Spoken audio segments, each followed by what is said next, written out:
I wasn't born ready. I made myself ready. Confidence isn't a gift. It's a decision I make every single day. I don't chase approval. I build empires. We are what we repeatedly do. Excellence, then, is not an act, but a habit. These words, often linked to Aristotle, capture a truth that echoes through every success story in history. No one becomes great overnight. No one wakes up with discipline, strength, or wisdom already built. These things are earned slowly, quietly, one decision at a time. Think about the difference between a raindrop and a flood. One is quiet and easy to ignore. The other transforms landscapes, but the flood is made of thousands, maybe millions of those tiny drops. That's how change works. That's how we grow. One effort at a time, one habit at a time, one choice at a time. We are what we repeatedly do. Excellence, then, is not an act, but a habit. Think about what that really means. It means that who we become isn't decided by one big moment, it's built from thousands of small ones, the quiet ones, the ones no one sees, the ones that feel too small to matter, but they do matter, because small daily improvements over time become something powerful. They become identity. They become transformation.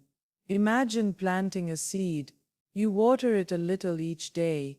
You don't see much at first, maybe nothing for days, but under the surface, something is happening. Roots are forming, the seed is adapting, growing, and one day a sprout appears. That sprout doesn't seem impressive. It's tiny, fragile, but if you keep caring for it, just a little water, a little sunlight, every day it grows. It becomes strong. That's how people grow too. But here's the part we often miss. Big changes feel good to talk about, but they rarely last if we don't build the habit first. We dream of running marathons, writing books, mastering a skill, and we try to leap straight to the finish line. But real lasting change doesn't work that way. It works through the steady drip of effort. The decision to lace up your shoes and run for 5 minutes today, even if 5 minutes feels small. The choice to write one paragraph, even if it doesn't feel like much. The commitment to show up, even when the results are invisible. In a world that praises overnight success, we forget that almost all success is actually slow, quiet, boring, even. It's the person who keeps practicing long after they stop being excited. It's the person who gets back up after they slip, not just once, but every time. That's what daily improvement looks like. And that's what makes it so powerful. It's honest, it's sustainable, it's real. When you improve yourself a little each day, you are sending a message to your future self. You are saying you matter. I care enough to build you one brick at a time. You are becoming someone who keeps promises, even small ones, and that consistency, that becomes your strength. There's a reason the most effective people don't rely on motivation. Motivation fades, but habits stick, and small habits, practiced daily, become automatic. They become who you are, like brushing your teeth or tying your shoes. You stop thinking about it and just do it. That's the goal, to make good choices so familiar, so natural, they become part of your rhythm. Even on the hard days, when everything feels heavy, you can still choose one small thing.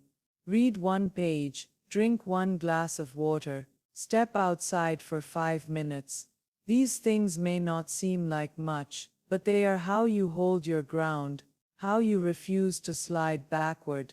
And if you keep stacking those small wins day after day, something incredible happens. They multiply, they compound. And one day, you look back and realize how far you've come, not because you made one grand leap, but because you kept showing up when it was easier not to. Improvement is a long game. It asks for patience, and it asks for belief, not just in the goal, but in yourself. If you can believe that today matters, even in its smallest parts, you will build a life that's not only better but stronger. Because small daily improvements don't just change what you do, they change who you are becoming. Personal growth is a lifelong process, not a destination. That idea might seem simple at first glance, but it holds a profound truth. Growth isn't a box you check off, something you complete and then move on from. It's not a level you reach and stay at. It's more like a path you walk, one that keeps unfolding the longer you stay knowing. It's not about arriving at some final version of yourself, it's about continuing to evolve, to learn, to stretch beyond what you once thought possible. There's a common illusion that if we just work hard enough, or fix enough things about ourselves, we'll finally arrive at this perfect version of who we're supposed to be. We'll be confident, accomplished, happy, and everything will fall into place. But the truth is there's no final version. There's always something new to uncover, something new to face, something new to learn, and that's not a flaw in the system. That's the beauty of being human. When we accept that personal growth is lifelong, we remove the pressure to be perfect right now. We stop measuring our worth by how far along we are compared to others. Growth becomes less about chasing some ideal and more about being present in our own journey. We begin to understand that every experience, every win, every failure, every awkward step is shaping us, teaching us, making us more capable. It's easy to look at others and assume they have it all figured out, but what we often don't see is the struggle underneath, the years of practice, the inner work that doesn't show on the surface. No one wakes up fully developed. No one arrives at a place where they never struggle again. Even the most successful people, the ones who write books, lead companies, inspire millions, are still learning, still refining, still facing new challenges that force them to grow in new ways. They just understand that it's a process, not a race. You might read a book that changes your life. You might go to therapy and finally unlock a truth you've been avoiding. You might build a habit that changes your entire routine. But none of those things are the finish line. They're chapters, steps, moments along the way. Real growth means knowing that even after these breakthroughs, there's still more work to do. And not in a way that's exhausting, but in a way that's empowering. Because it means you're never stuck. You're never finished growing unless you choose to stop. Think about how much you've changed already in your life. The person you were 5 years ago, or even 1 year ago, probably had different fears, different priorities, different strengths, and you didn't wake up one day and become who you are now. It happened gradually, through experience, through hardship and joy, through reflection and effort. That's how growth works, slowly, often invisibly, until one day you realize you're reacting differently, thinking differently, choosing differently, and that's the proof that you're evolving.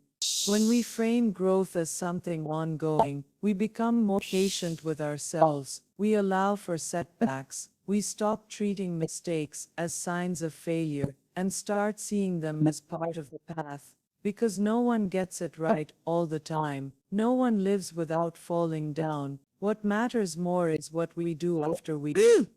You reflect? Do we adjust? Do we try again, a little wiser this time? Lifelong growth also means being open. Open to learning from anyone, at any time. It means recognizing that wisdom can come from unlikely places, a conversation with a child, a difficult coworker, a book you weren't sure about. It means listening more than you speak, asking more questions than you answer. The people who grow the most are often the ones who are curious, humble, and willing to admit they don't know everything. Sometimes we grow in ways we don't expect. We think we need to become more confident, but instead we become more compassionate. We think we're chasing success, but we find peace instead.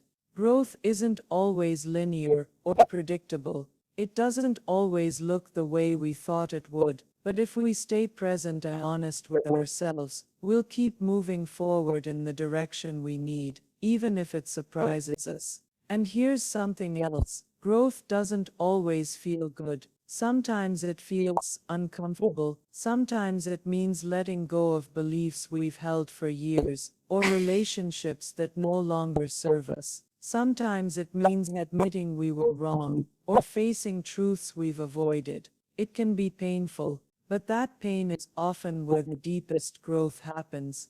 That's the part where we stretch, where we build resilience, where we make space for something new. You don't have to rush this process. You don't have to be everything right now. You just have to be willing to take the next step, and then the one after that. Life will give you endless opportunities to grow, through challenges, through people, through change. Your job is to stay open, to keep asking, what can I learn from this? And how can I show up better next time?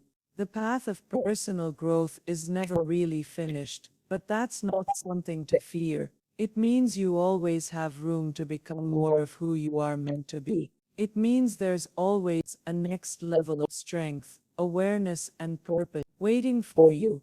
And when you embrace the idea that this is a lifelong journey, you free yourself from the pressure of having to be done. You understand that you're already enough, even as you're still becoming. So take a breathe, trust the process, keep showing up for yourself, not to arrive at a final version, but to keep building a life that reflects who you truly are, step by step, day by day. You are not behind, you are not lost, you are becoming.